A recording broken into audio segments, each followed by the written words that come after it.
everything looking resplendent in the new walkout jacket. Yeah, look, it's. I think we're looking to improve everything. So if we can improve the kit as well, I've been told that by Paul Aiken that we're going to tailor it for a new season. So yeah, no, very nice, very nice. Coming in today past the club shop, there were lots of youngsters and adults walking out with bags full of kit. So looks like it's a hit with the fans.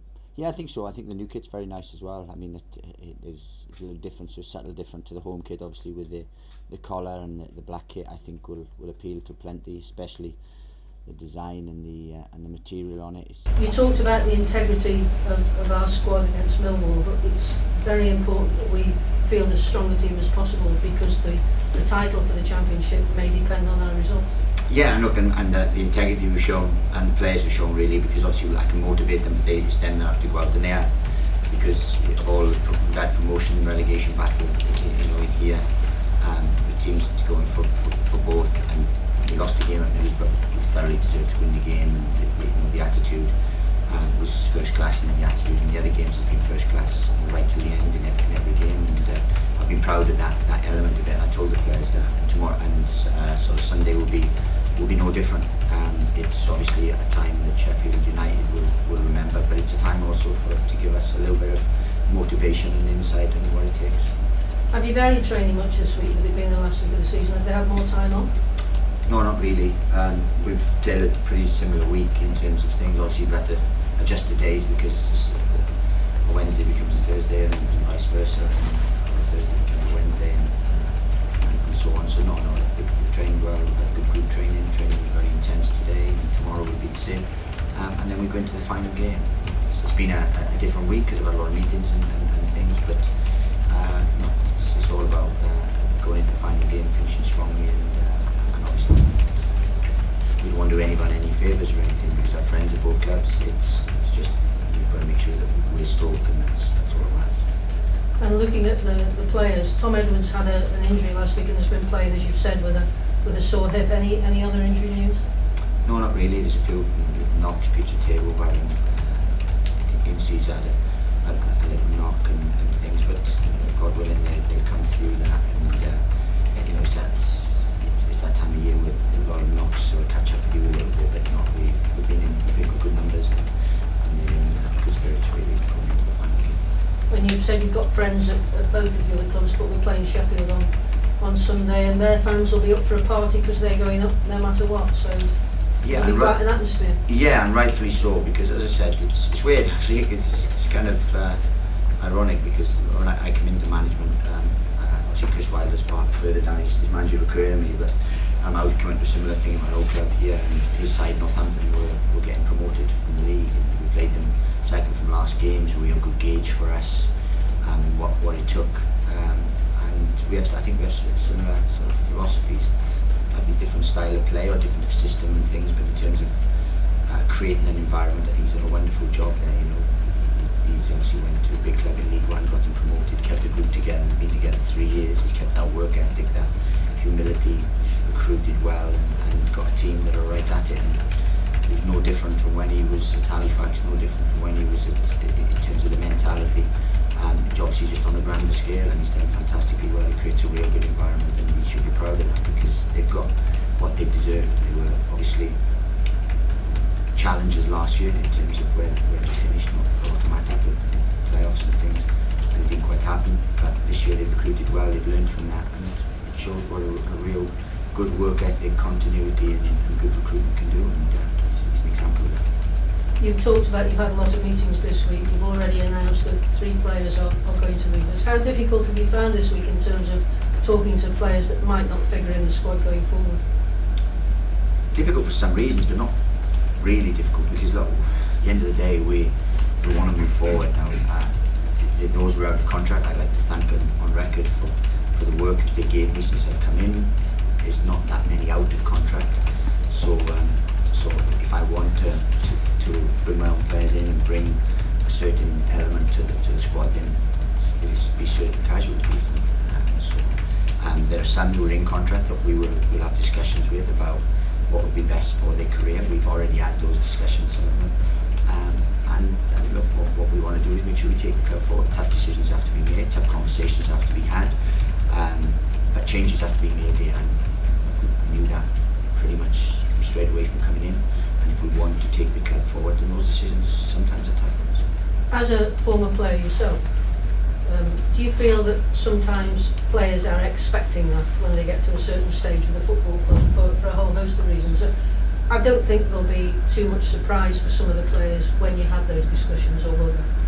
No, not really. I don't think they will. It's just a lot is finding out about players' motivation as well, because what I don't want is a demotivated group when we come back. The ones I want, God willing, we can do our recruitment as well. In the next sort of 8 weeks, we can get the ones we want to bring in, nailed down, and then we can start to create the environment that is conducive to winning football. Now, we've had to make a lot of changes to the environment.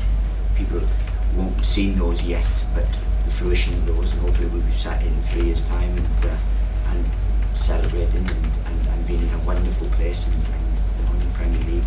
And I can hark back to these 3 or 4 months, because they're vital, they're really vital months in the work we've had to do. Again, not to speak bad of anyone or anything, there's changes that needed to be made, and they need to be made for a while, and we're now going to embark on those. You've talked about not looking back, but in effect at the end of the game on Sunday there'll be what is now termed a lap of appreciation.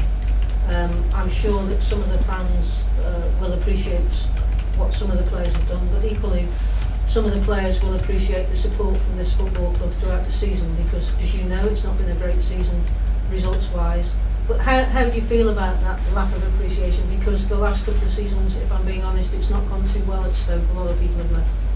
Of course, but look, if they believe that some people have worked hard and gave them their all, albeit fallen short of the standards required, then it's a time to celebrate, but to appreciate that, and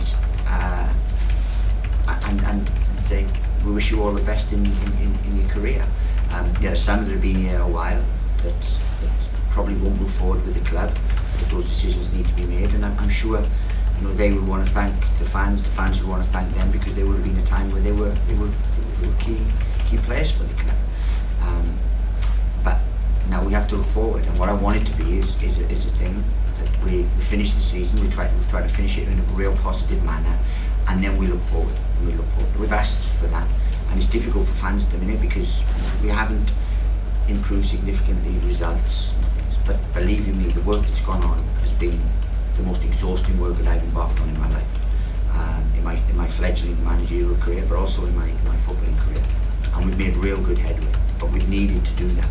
If we're going to change the direction and the trajectory of the football club, then they have to be done. I've been backed in every decision I've made by a wonderful board here, wonderful owners, wonderful people around, and now it's a time for us to look forward, and I want us to do that.